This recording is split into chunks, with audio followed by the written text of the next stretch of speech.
Buonasera, benvenute, benvenuti. È bellissimo vedere questa serata così ricca di partecipazioni e penso che a Dina Zaia farebbe tantissimo piacere, come credo faccia piacere alla famiglia di Dina. Allora, inquadro un attimo la serata. Siamo partite, grazie alla Confcommercio, in modo particolare al Terziario Donna, con una mostra in municipio dedicata ad 8 donne significative. Donne che appartengono e che lavorano, hanno lavorato, lavorano e che comunque danno e hanno dato il loro contributo in settori disparati, quindi dal settore della cultura a quello della scienza, dalla giurisprudenza fino allo sport. Mostra che è stata visitabile fino ad oggi pomeriggio. E queste 8 donne sono donne rappresentative, sono donne che per noi, che a noi dimostrano come si possa veramente essere una testimone positiva e propositiva in questa società così complessa. Ed era molto bella anche l'ultima immagine, che era uno specchio, che diceva la prossima puoi essere tu. Ecco, dico questo perché è partendo da questo concetto, cioè il concetto di come presenze significative, positive, siano particolarmente importanti per il lavoro che noi facciamo, e quando dico noi mi riferisco soprattutto al lavoro del Centro Antiviolenza Vittorio Veneto, che, come poi vi dirò, ha anche questa finalità di promuovere la positività, la figura positiva, le potenzialità che le donne hanno. Prima quindi di entrare nel merito della serata, desidero ringraziare la Confcommercio e il Terziario Donna qui rappresentato di Treviso, qui rappresentato dalla nostra Beatrice Paludetti, che insieme all'ASCOM, alla direttrice di Vittorio Veneto, questa sera è presente. Lascio la parola a Beatrice per un saluto da parte loro. Grazie. Buonasera a tutti. Sono la vicepresidente di Terziario Donna, l'organizzazione che rappresenta le donne imprenditrici di Confcommercio. La presidente Valentina Cremona questa sera non può essere qui presente e mi ha incaricato di portare i suoi saluti, il suo saluto più sincero, più cordiale. Terziario Donna è nata nel 2009 e vuole essere la voce, la forza delle donne imprenditrici che guidano, gestiscono le aziende, oltre il 20% di aziende del settore. Terziario Donna ha fortemente voluto la Sala delle Donne, è un progetto che è partito in epoca pre-pandemica e è stato diciamo modificato, è diventato una mostra itinerante che è stata inaugurata a Treviso, ha toccato diverse località della provincia e è arrivato a concludersi qui a Vittorio Veneto. La Sala delle Donne racconta appunto e raccoglie i ritratti, le storie di 9 donne che hanno segnato profondamente la società, la nostra società, e in particolare nella cultura, nella ricerca, nel sociale, nell'economia delle comunità a cui loro hanno aderito. E intende promuovere e anche diffondere un messaggio di entusiasmo, di ottimismo alle giovani donne nella prospettiva della loro compiuta emancipazione, più compiuta emancipazione, e dell'assunzione di ruoli pubblici sempre più decisivi, più importanti. E in fondo il motto della mostra è: la prossima puoi essere tu. Stasera il Comune ha organizzato una splendida serata, una serata dedicata ad una straordinaria imprenditrice vittoriese, che è Dina Zaia, che è stata un esempio di forza, di passione, di successo, e che ha segnato anche la cultura sociale del territorio, affermando, esprimendo uno stile di leadership femminile modernissimo e anticipando di oltre 30 anni i canoni del cosiddetto Woman Power. E infine, anche a nome di Unascom di Vittorio Veneto, porto i saluti del mio presidente Michele Paludetti e della direttrice che vedo qui seduta, la dottoressa Antonella Secchi, così attenta, sensibile alle condizioni, diciamo, le ragioni della condizione femminile nel commercio. Ringrazio tutti e auguro una buona serata e un buon ascolto.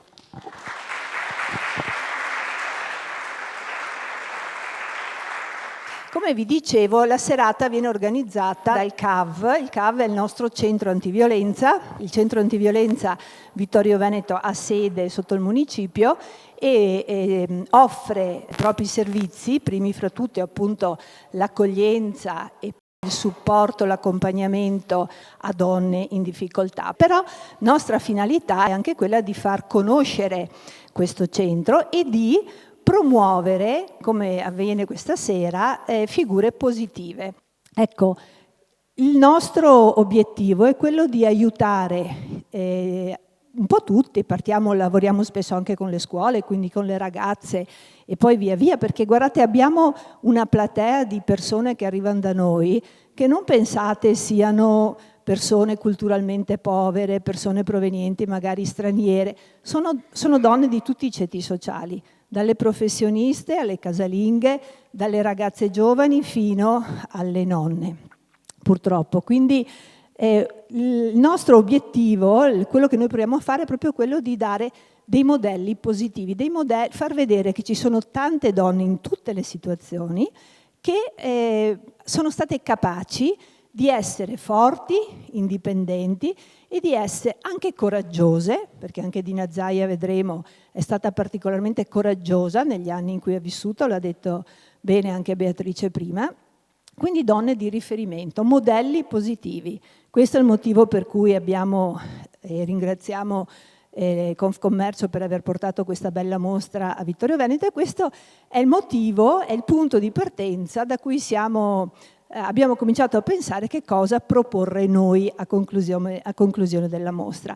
Mi è venuta in mente Dina Zaia perché, anche se io forse non credo di averle mai parlato personalmente, la vedevo sempre, la vedevo all'Hotel Terme, dove lei spesso andava, e qui devo ringraziare la signora Palazzi per la sua testimonianza e coloro che con il signor Tonino Palazzi hanno lavorato, che a loro volta questa sera, come sentirete, hanno dato una loro testimonianza, e la vedevo come una donna forte, cioè negli anni in cui le signore arrivavano in gonnella e tacchi alti e borsetta, lei arrivava in pantaloni con lo stivaletto, con la cicca in bocca, e aveva sempre questo bicchiere di superalcolico in mano quando era al Terme, no?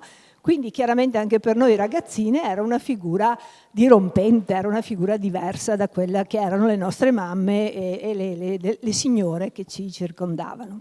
Ecco, da lì siamo partiti. Allora io ho la fortuna di conoscere uno dei nipoti, Franco Petrucci, e sua moglie, e mi sono rivolta a lui in primis chiedendogli se esistesse già qualcosa di scritto su Dina Zaia, e mi sono veramente sorpresa a scoprire che, a parte ritagli di giornali, non c'era assolutamente nulla. Per fortuna lui e la sua famiglia, perché poi c'è anche Francesco Zaia, che ringrazio per la presenza con la sua famiglia, avevano e hanno un sacco di foto, i ricordi personali, avevano tutti i nomi, conoscevano le persone che avevano conosciuto e che ancora sono presenti nella nostra città, amiche, amici, colleghi, colleghe, eccetera, di Dina. E così, grazie con l'aiuto di Irene Rosolin, che questa sera ci presenterà la figura, come lei l'ha interpretata. Lei non è di Vittorio, quindi lei non aveva mai sentito parlare di Dina Zaia, e abbiamo cercato una persona appunto che non la conoscesse, proprio per vedere come l'avrebbe capita. Quindi cosa mi resta da dire? Che oltre alla famiglia io ringrazio la signora Palazzi, ringrazio, poi vedrete i nomi di chi si è prestato a dare la propria testimonianza, Tony Fassina, così come Robertino e i suoi colleghi che hanno lavorato con Dina in officina, le amiche, l'amica del cuore di cui poi Irene ci parlerà, l'amministrativa, anche la signora che l'ha seguita poi quando è diventata un po' più fragile, e il dottor De Carlo, mi ricordo, non so se ho dimenticato qualcun altro, Paolo Casagrande che ha lavorato al Terme con il signor Palazzi, e comunque tutti coloro che magari anche così con qualche battuta ci hanno aiutato a ricostruire la figura di questa donna. Irene non è una regista, non è nemmeno un'attrice, è una libraia, però aveva già lavorato con il CAV nella raccolta, così nel racconto di alcune figure femminili di riferimento, e quindi abbiamo osato, e penso abbiamo fatto anche bene, affidare a lei questa ricostruzione. Quindi lasciamo ad Irene la presentazione di Dina e poi alla fine tireremo un po' le conclusioni. Grazie a voi.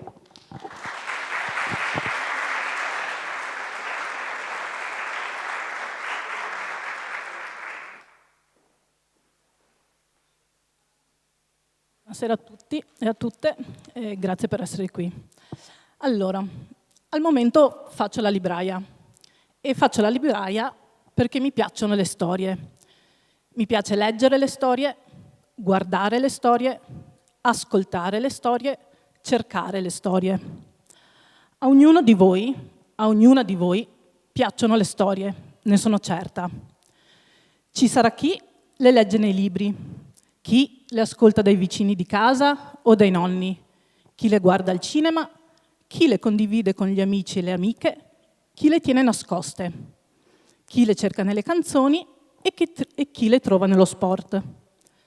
Nessuno di voi, nessuna di voi può fare a meno delle storie. Perché non possiamo fare a meno delle storie? Perché le storie sono fatte di persone e ascoltare le storie ci permette di entrare in contatto con altre persone, di vedere con i loro occhi, di sentire con il loro cuore e di conoscere un modo di vivere che è diverso dal nostro.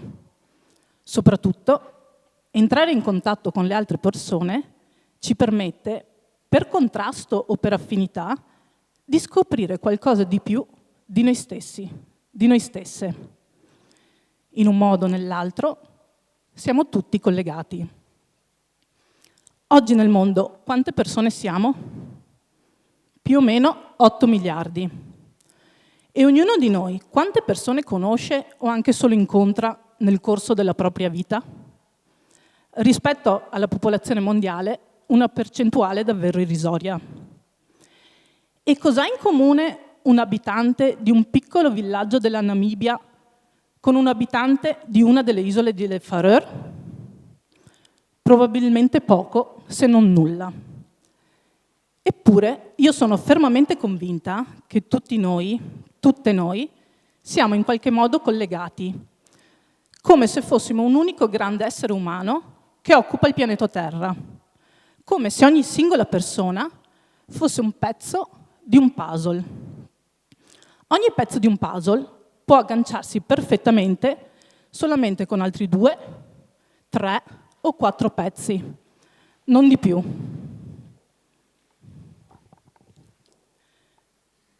Questo e questo non si agganciano, sono incompatibili, distanti.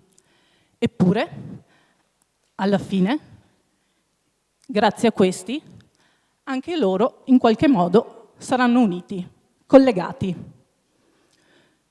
Cosa c'entra tutta questa premessa con l'appuntamento di questa sera? Cosa c'entra con Dina Zaia? C'entra.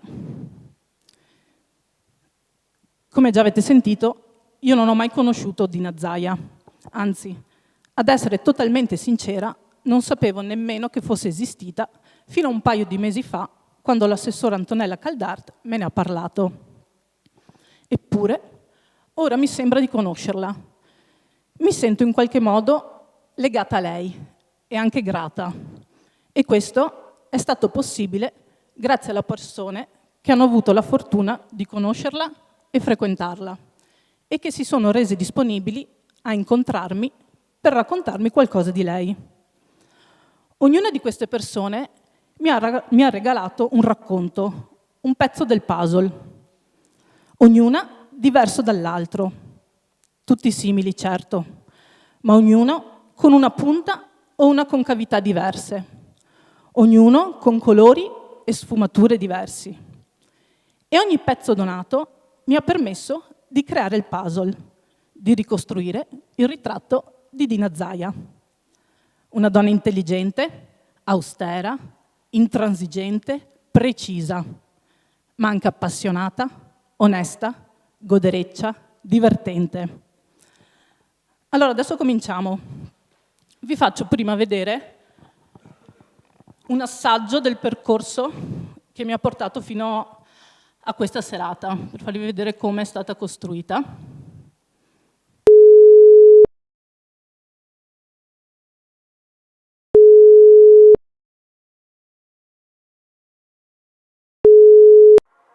Sì, buongiorno.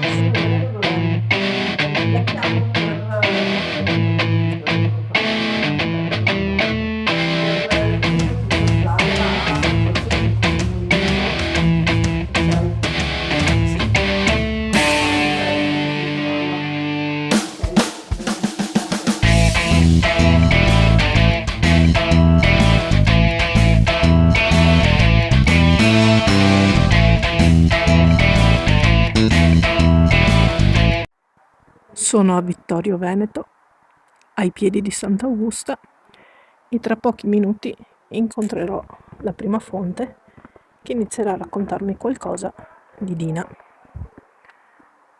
Eccomi qua, entro.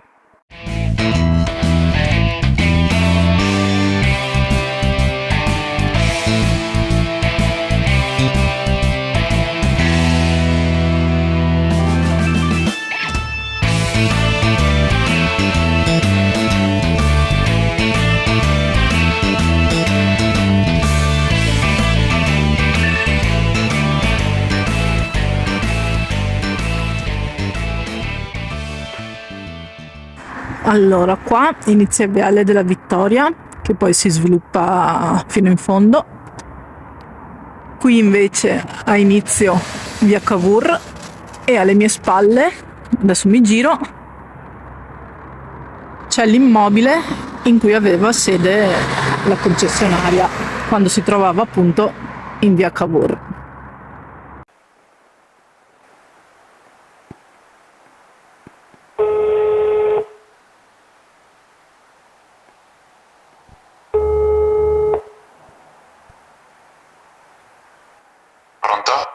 Sì, buongiorno, sono Irene Rosolen, io la chiamo. Ha gestito la concessionaria con abilità e competenze, dedicando tutta se stessa al lavoro. È sempre rimasta molto legata alla nostra famiglia, la quale ha dedicato la sua vita con uno sconfinato amore verso il nonno Francesco e la nonna Maria. Sono convinto che questa serata l'avrebbe riempita di orgoglio.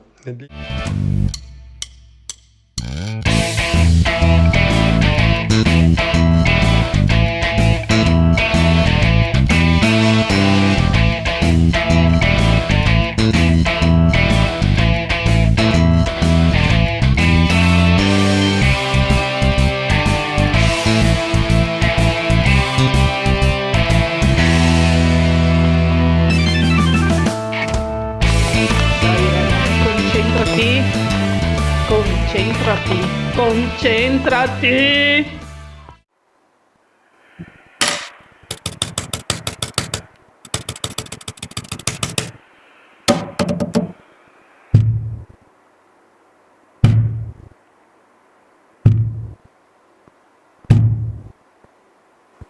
Mi ricordo una cosa fantastica, come scriveva a mano la cessione della sua azienda. Ho messo in archivio questa scrittura per quanto fosse scritta bene. Se fosse vissuta oggi, con le quote rosa, la troveremo a capo di una grossa azienda sicuramente. Ciao Dina, ho un ricordo fantastico.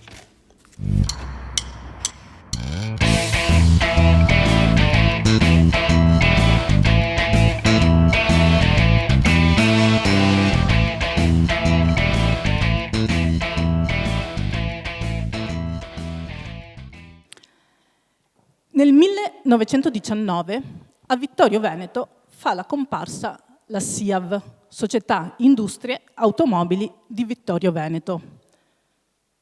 La SIAV svolge attività di autotrasporti, è un'officina di riparazioni di autoveicoli e svolge anche attività di commercio di autoveicoli. I soci fondatori della SIAV sono Giuseppe Pezzè, Giovanni Gregoletto e Francesco Zaia. Francesco Zaia è sposato con Maria Pradal. Francesco e Maria mettono al mondo 3 figli, Mario, Gianna e Dina Zaia. Dina nasce a Vittorio Veneto in un venerdì di fine estate, il 12 settembre 1924. In questo periodo la società fondata dal padre, la SIAV, non sta andando bene, per niente. L'attività di autotrasporti non decolla e l'attività di commercio di autoveicoli è immobile, nonostante i rapporti commerciali con la Fiat siano già in essere. All'epoca si vende una macchina all'anno. Francesco, il padre di Dina, capisce che così non può funzionare e decide di lasciare l'Italia per andare in Africa. È il 1936. Dina ha 12 anni. E questo è già un primo elemento da tenere in considerazione, secondo me. Ancora bambina, Dina ha la possibilità di assorbire un grande insegnamento e lo assorbe in casa. Il padre fa l'imprenditore, ma gli affari non vanno bene. Tuttavia non si scoraggia, non si arrende, è intraprendente e coraggioso, tanto da decidere di emigrare per un periodo in un altro continente. Mi piace pensare che l'intraprendenza che caratterizzerà Dina arrivi anche da qui, dalle persone a lei più vicine nei primi anni di vita, il padre e la madre. Infatti, in maniera diversa, forse meno eclatante, forse da più dietro le quinte, anche la madre di Dina deve aver influenzato la sua personalità. La madre di Dina è una donna intelligente e, nell'accezione positiva del termine, astuta. Ma di lei vi racconterò qualcosina più avanti. Dunque, il padre è in Africa e Dina ha 12 anni. Che bambina è Dina? Una delle chiacchierate più spassose che ho avuto per preparare questa serata è stata quella con Elda, un'arzilla donna di 99 anni, nonché amica intima di Dina. All'epoca Elda vive sotto casa di una zia di Dina e saranno sempre in classe insieme, alle elementari, alle medie e alle superiori. E il loro rapporto d'amicizia prosegue fino alla morte di Dina. Elda ricorda: era una bambina vivace, spiritosa, divertente. Era disinvolta anche con i maschi. Non aveva paura di niente. Era quasi spregiudicata. Dina non aveva tantissima voglia di studiare. Dopo le medie frequenta il liceo classico. Un giorno porta a casa una pagella disastrosa. Il padre, che nel frattempo è rientrato dall'Africa, si arrabbia molto. Dina cerca di rassicurarlo.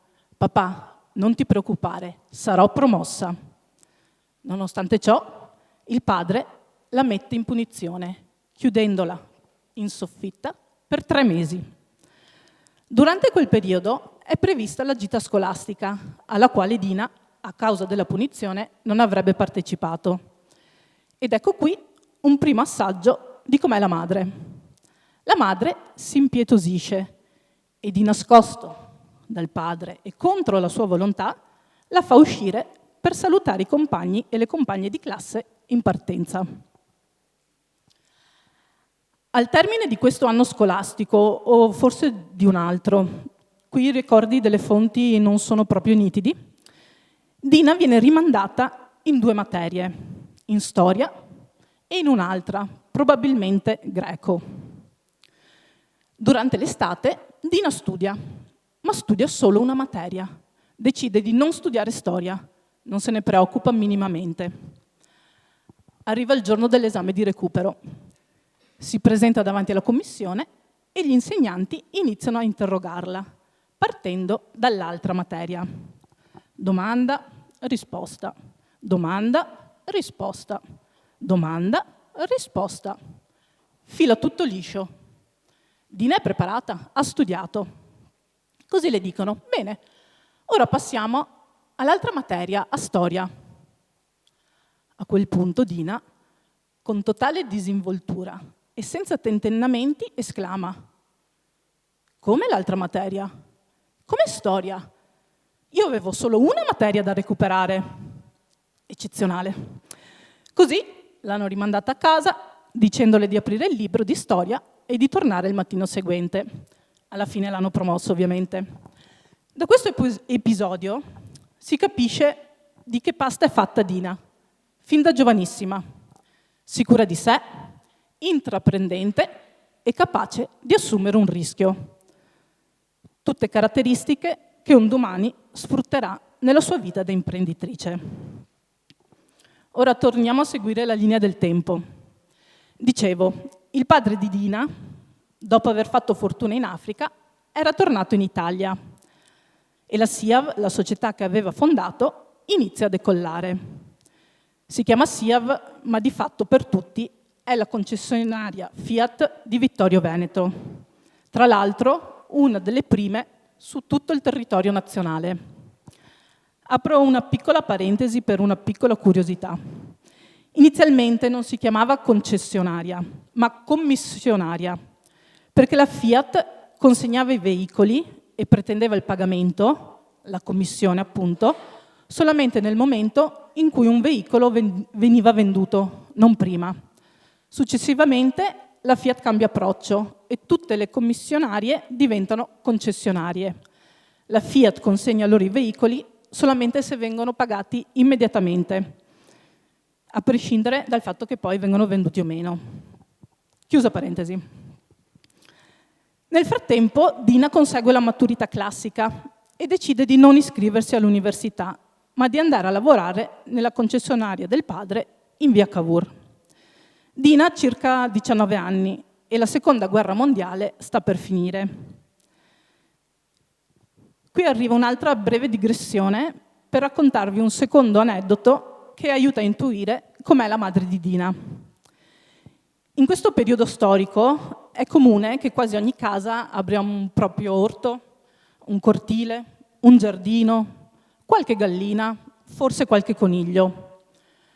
Quando scoppia la seconda guerra mondiale e arrivano i tedeschi che fanno razzia di ciò che incontrano sulla loro strada, le famiglie iniziano a scavare delle buche nei giardini delle case e a nascondervi beni di prima necessità. La mamma di Dina, ad esempio, sotterra in giardino bottiglie di olio. Ad un certo punto, ahimè, i soldati tedeschi scoprono questo rituale seguito dalle famiglie del territorio e alcuni di loro si presentano a casa della famiglia Zaia. È la madre ad aprire, ma anziché provare a respingerli o a mostrarsi spaventata, cosa fa? Li fa entrare, li fa accomodare in cucina, offre loro del vino, chiacchiera, è ospitale. Insomma, li distrae. Alla fine, questi soldati non si avvicinano nemmeno al giardino, non provano neanche a cercare le bottiglie d'olio, ma salutano la signora Maria, la ringraziano e se ne vanno. Forte, no? Torniamo a Dina. Adesso ha 19 anni e inizia a lavorare. Inizialmente in magazzino, poi all'ufficio commerciale e infine passa alla guida della concessionaria, dando così il via alla sua vita da imprenditrice. Fa l'imprenditrice in Italia, a partire dalla fine degli anni 40, in un settore, quello automobilistico, in cui le donne praticamente non esistono. La concessionaria arriva a contare fino a 43 operai nella sua officina.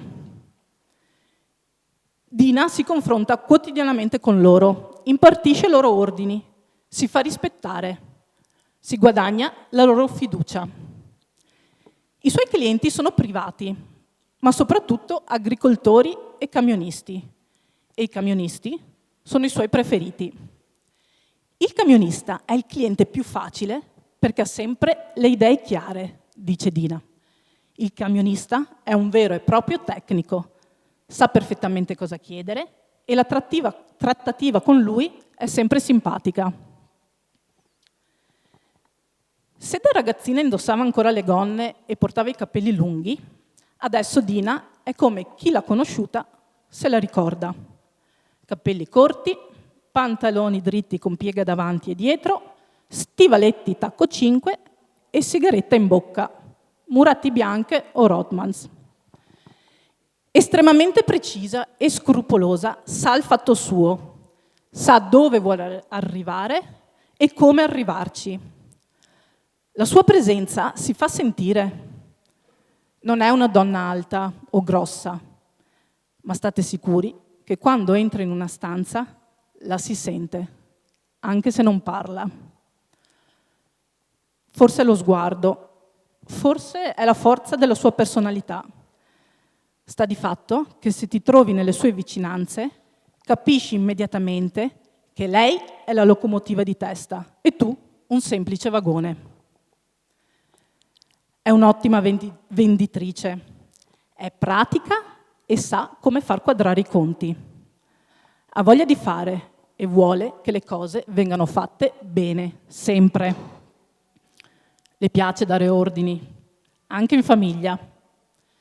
Dina è severa e austera, è veloce e astuta, sa mantenere la calma e parlare bene. E la gente si fida di lei, uomini e donne, la temono e la ammirano. Inizialmente riesce a vendere solo un centinaio di macchine all'anno. Nell'ultimo periodo arriva a vendere fino a 1000 macchine. In tutta la sua vita professionale ne venderà almeno 10.000. Pensate che a un certo punto a Vittorio Veneto non si dice più vado a comprare la macchina dalla Fiat o in concessionaria. Si dice vado a comprare la macchina dalla Dina. Dina ama il suo lavoro. Al lavoro dedica tutta se stessa, tutte le sue energie. È instancabile. Ogni giorno, dal mattino alla sera, è in concessionaria. Se non è in concessionaria, è a Torino, a parlare e trattare direttamente con la Fiat, con la famiglia Agnelli, oppure al Salone dell'Auto. A Torino ci va con Francesco, il padre. Ci vanno in automobile, naturalmente. Chi guida? Dina, naturalmente. Le macchine le piacciono proprio, eppure l'alta velocità. Al rientro dalle trasferte si vanta sempre con le amiche per il tempo breve impiegato per raggiungere Torino. E proprio a Torino, nei primi anni 70, avviene qualcosa che dimostra come il suo sguardo veda oltre quello che una persona comune vede. Come il suo sentore per gli affari non si limiti alle automobili, come la sua vita non sia esclusivamente circoscritta alla concessionaria. A Torino ha inizio la rinascita dell'Hotel Terme di Vittorio Veneto e ha inizio proprio grazie a Dina. Facciamo un piccolo passo indietro.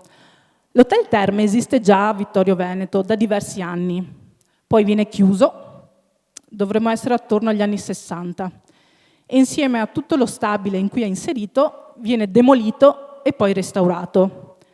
Dina e la sua famiglia acquistano l'intero stabile nuovo, l'hotel e le unità abitative. Bene, a questo punto l'hotel è agibile, è nuovo, è bello. Peccato manchi un piccolo dettaglio. Qualcuno che lo diriga e che lo diriga al meglio. Torniamo a Torino allora. Ogni volta che Dina va in trasferta a Torino, alloggia sempre presso lo stesso hotel, l'Hotel Ambasciatore. Qui lavora un barman. Dina lo studia, scambia qualche parola con lui per capire che tipo di persona è. Lo osserva mentre lavora, osserva come si muove, come si rivolge alla clientela. E poi niente. Dina ha deciso. È lui. È lui la persona che deve dirigere l'Hotel Terme della sua Vittorio Veneto. E lui è Antonio Palazzi.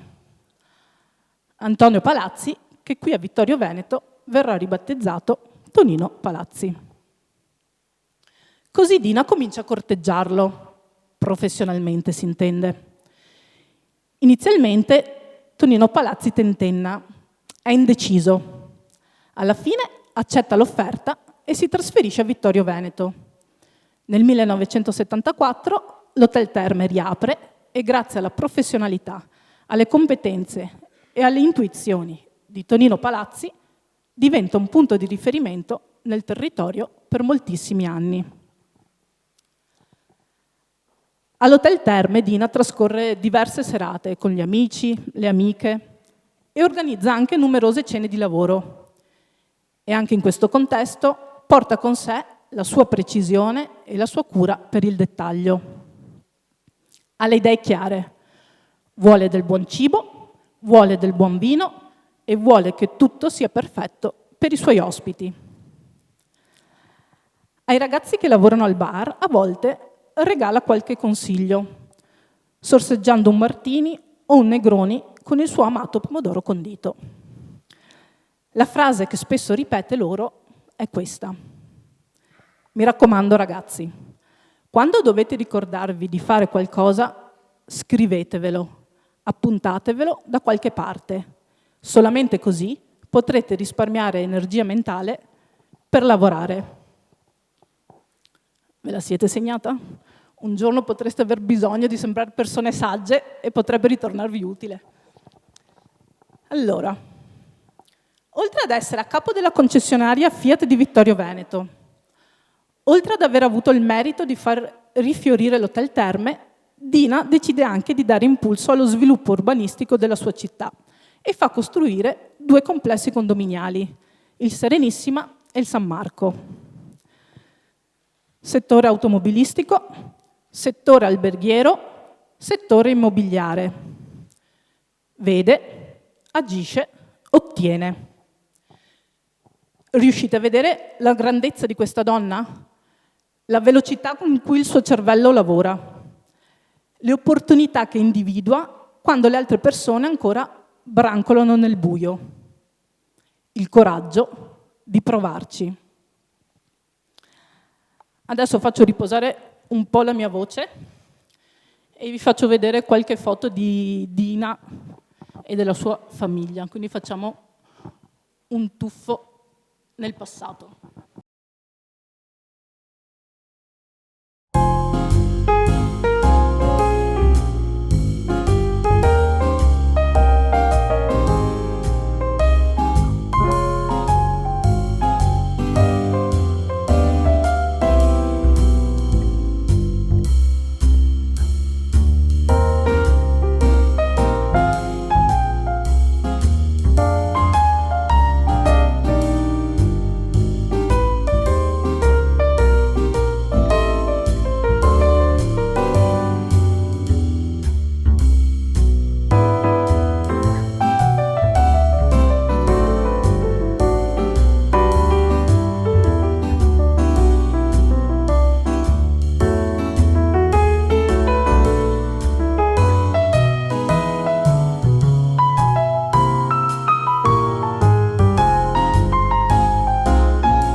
stata anche una sportiva.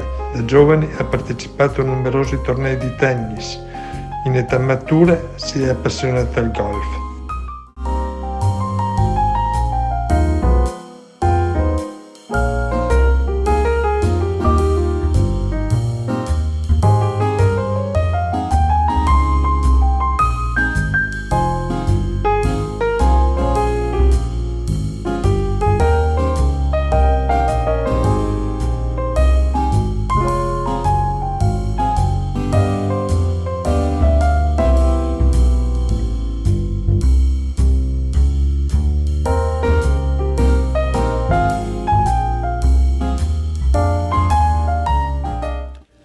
Ho un bellissimo ricordo di Dina.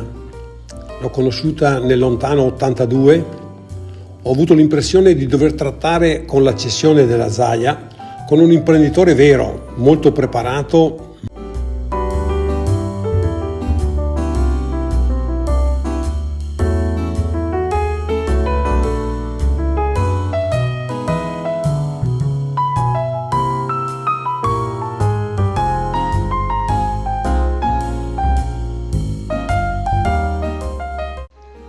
Dina Zaia, una persona meravigliosa con un cuore d'oro.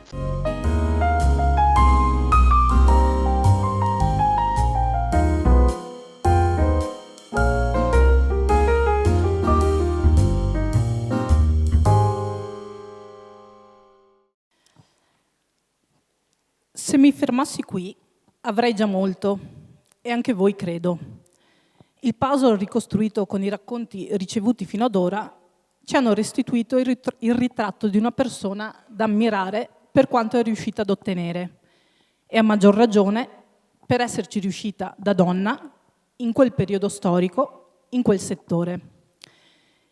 E invece ora arriva, quantomeno per me, la parte davvero bella, quella un po' rivoluzionaria, un po' magica.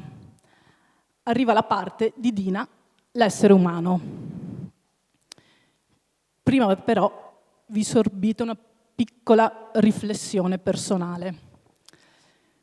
Dina, perdonami se rubo un po' del tuo spazio, ma mi serve per provare a raccontarti meglio.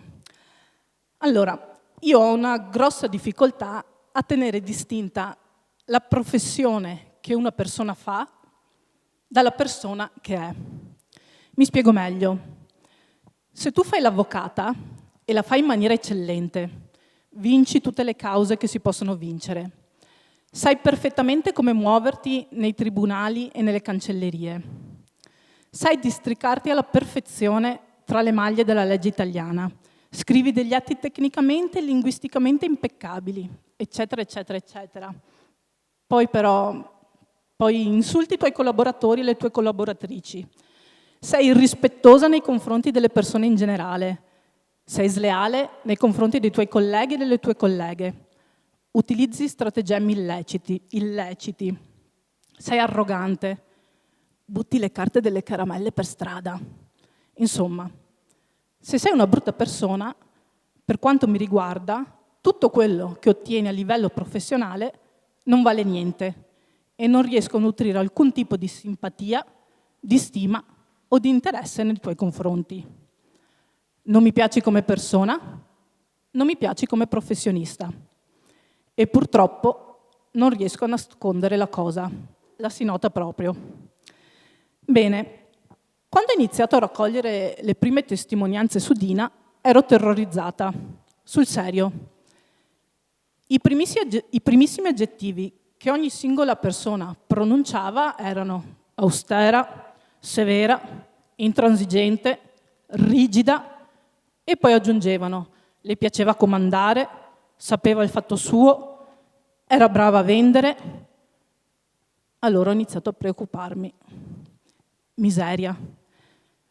Se Dina è quel tipo di imprenditrice, quella brava ma stronza, scusate, io come farò il 18 gennaio a parlare di lei senza che le persone se ne accorgano? Fortunatamente le cose non sono andate così e, come dicevo, adesso arriva la parte migliore.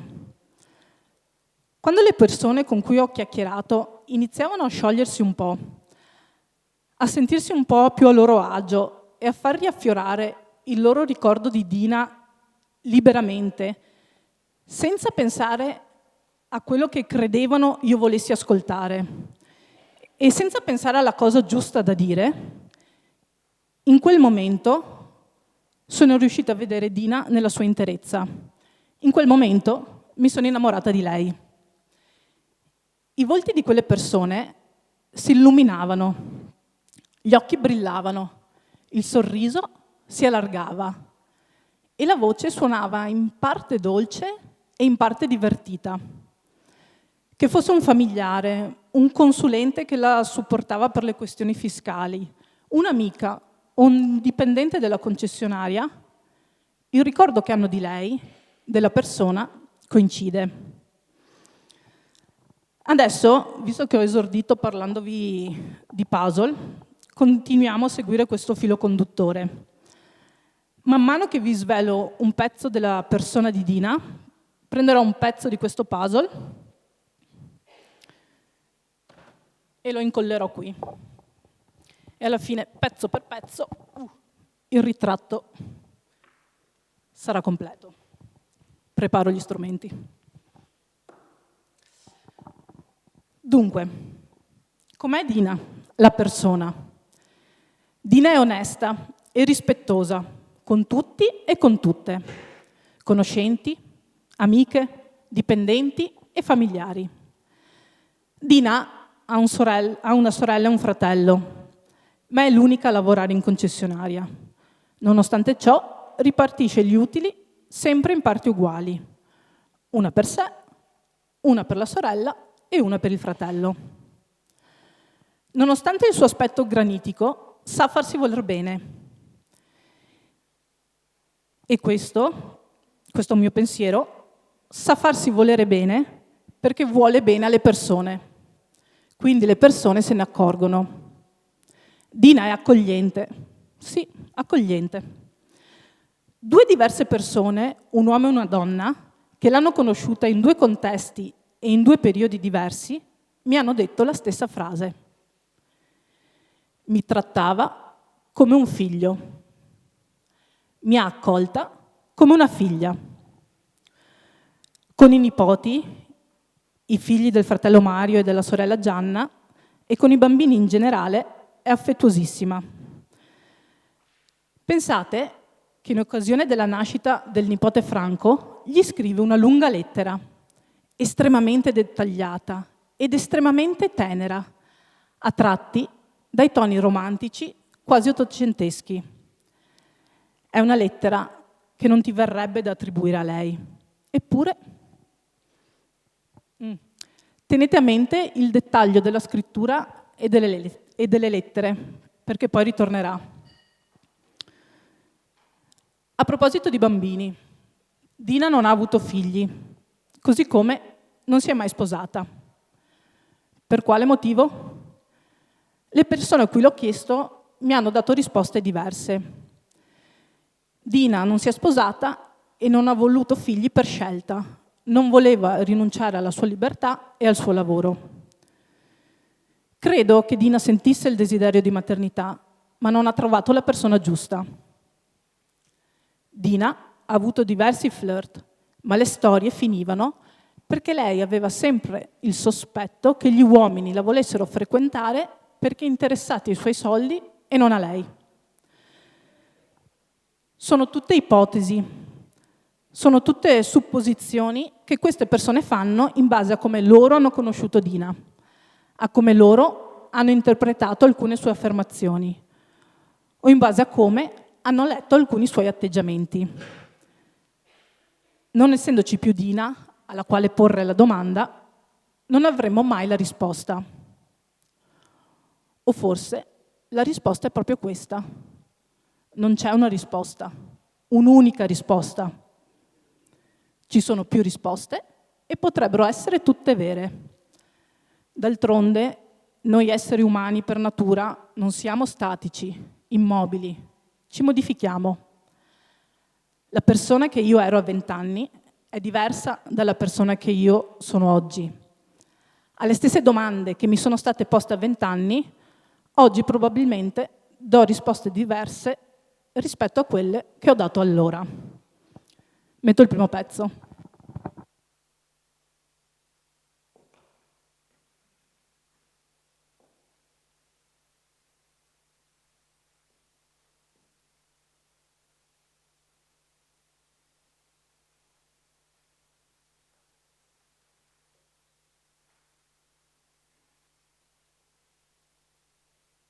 A Dina. Cosa le piace fare nel tempo libero? Molte cose, e cose molto belle. Se è vero che lavora tanto ed è estremamente diligente, è altrettanto vero che sa dedicare del tempo a ciò che le piace, ai passatempi. Probabilmente è consapevole che per lavorare bene è indispensabile anche svagarsi bene. Le piace la musica, ascolta un po' di tutto. Musica classica, musica jazz, musica popolare italiana, in particolare le canzoni di Mina e Celentano. Da ragazzina suona il pianoforte, da adulta va ai concerti che si tengono al Teatro da Ponte di Vittorio Veneto e a Natale regala raccolte di canzoni che ha registrato dalle trasmissioni che segue in radio o in TV. Spesso fa regali. È generosa, e non solo con chi conosce. Un giorno, chiacchierando con un cliente della concessionaria, con il quale ha instaurato un buon rapporto e con il quale ha una certa confidenza, gli chiede: lei che è dentro a tante attività di volontariato, io vorrei fare della beneficenza. Ho un po' di denaro che vorrei dare a chi ne ha bisogno. Mi potrebbe fare il nome di qualche associazione? E così fa. E sostiene anche lo sport locale, finanziando ad esempio la squadra di pallamano di Vittorio Veneto. Metto il secondo pezzo.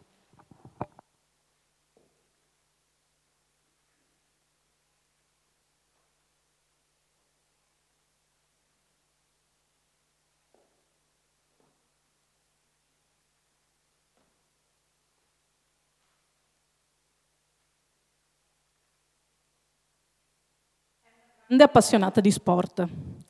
Da giovane gioca a tennis, partecipando a diversi tornei. Da adulta si avvicina al golf. E poi segue la Formula 1 ed è un'accanita tifosa juventina. La domenica è il giorno dello sport e se in TV trasmettono la gara di Formula 1 o la partita della Juventus, Dina non si schioda dal divano e guai a disturbarla. Aggiungo il terzo pezzo.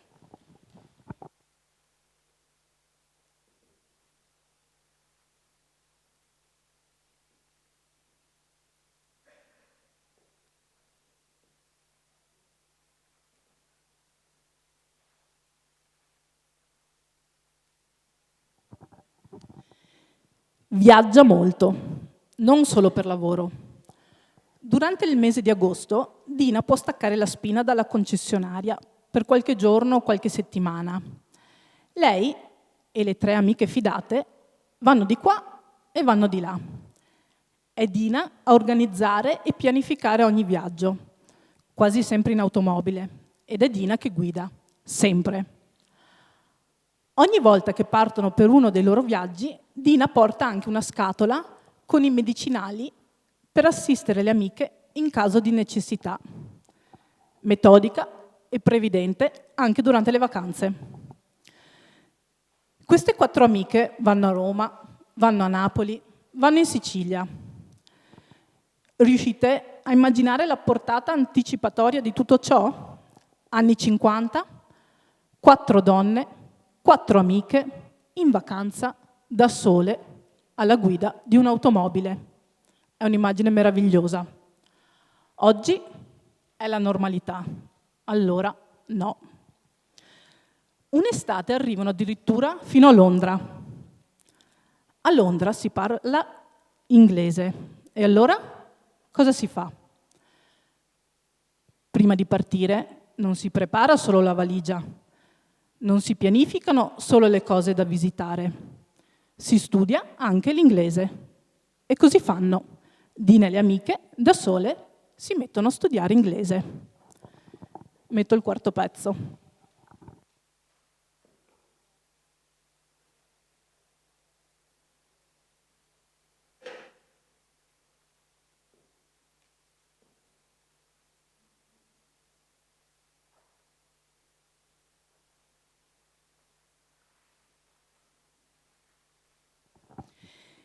Infine, le piace trascorrere il tempo in compagnia di amici e familiari, mangiando, bevendo e facendo festa. Beve vino, martini, whisky, non disdegna i liquori e fuma tanto, fino a 2 pacchetti di sigarette al giorno. A volte capita che spegne una sigaretta e ne riaccende subito un'altra senza quasi accorgersene. Poi a un certo punto subisce un'operazione chirurgica a causa di una vena ostruita e i medici le intimano di smettere di fumare. E lei lo fa, non fuma più. La determinazione. Aggiungo il pezzo 5.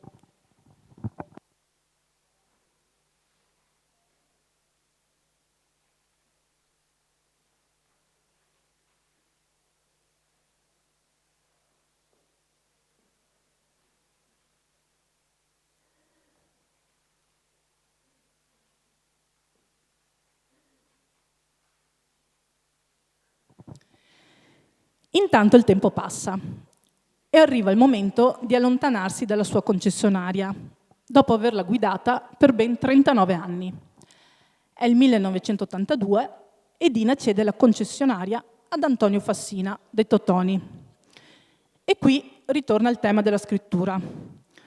Quando viene redatta la scrittura privata per la cessione, il commercialista detta e Dina scrive a mano su un foglio A4 a righe. La grafia è bellissima. Tony Fassina ne rimane impressionato talmente tanto da conservare il documento, come avete sentito dalla sua testimonianza diretta nel video iniziale. Dopo essersi allontanata dalla concessionaria, Dina trascorre il tempo con le amiche, gioca a carte, fa camminate, continua anche a viaggiare e naturalmente a dare ordini e a non lasciare scorrere nulla. A un certo punto ha la necessità di avere una persona che le dia una mano in casa e le faccia compagnia. Così il nipote Franco si attiva e in poco tempo trova una giovane donna, Liliana. Sentono che può essere la persona giusta, quindi decidono di provare. Liliana non è italiana e ha bisogno del permesso di soggiorno per rimanere in Italia. Per ottenere un permesso di soggiorno ci vogliono circa 15 o 20 giorni. Il nipote Franco si occupa anche di questo. Dopo solo 2 giorni, Dina chiama il nipote e gli chiede notizia circa il rilascio del permesso di soggiorno. Non soddisfatta della risposta e delle tempistiche previste, si infervora e gli rivolge parole poco carine. Pezzo numero 6.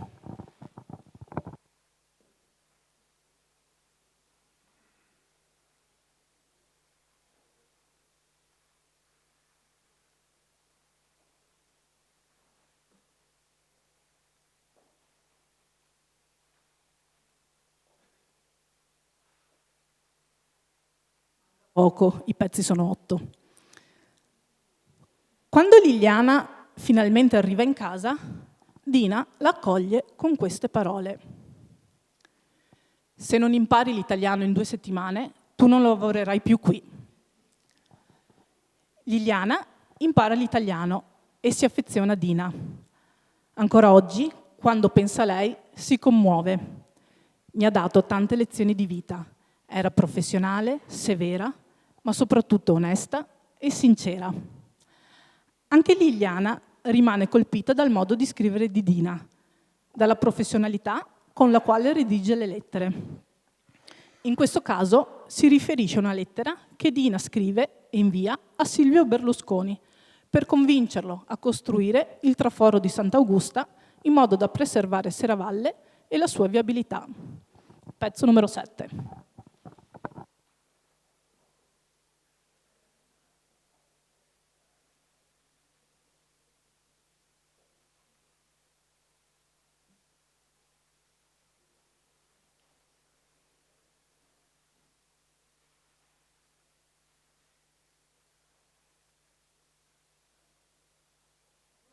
anno di vita, inizia a pensare al testamento.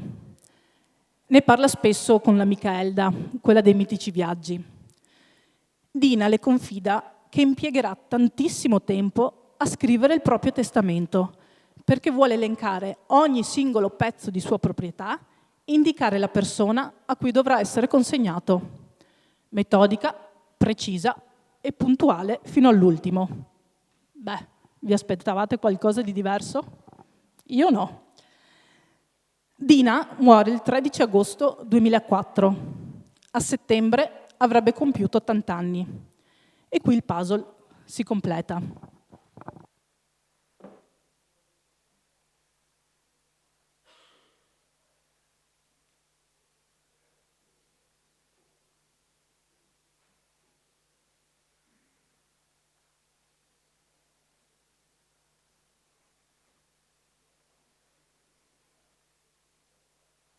Ho mostrato Dina per come mi è stata raccontata e per come io l'ho visualizzata.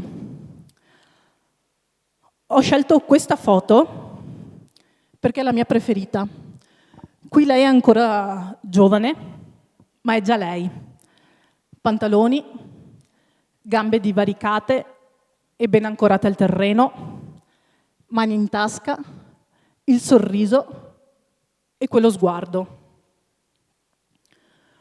Uno sguardo fiero, sicuro, uno sguardo che vede lontano, uno sguardo che anticipa, uno sguardo rivoluzionario.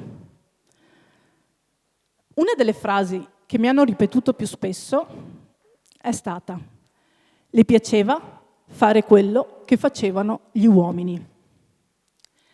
È anche grazie a Dina se noi donne oggi possiamo fare le stesse cose che lei faceva decenni e decenni fa, ma senza preoccuparci più di chiederci se siano cose da donne o da uomini, o senza sentirci dire che sono cose da uomini. Sono cose da persone. Grazie, Dina.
Bene, grazie anche a Irene Rosolin che ci ha raccontato una donna davvero importante per la nostra città.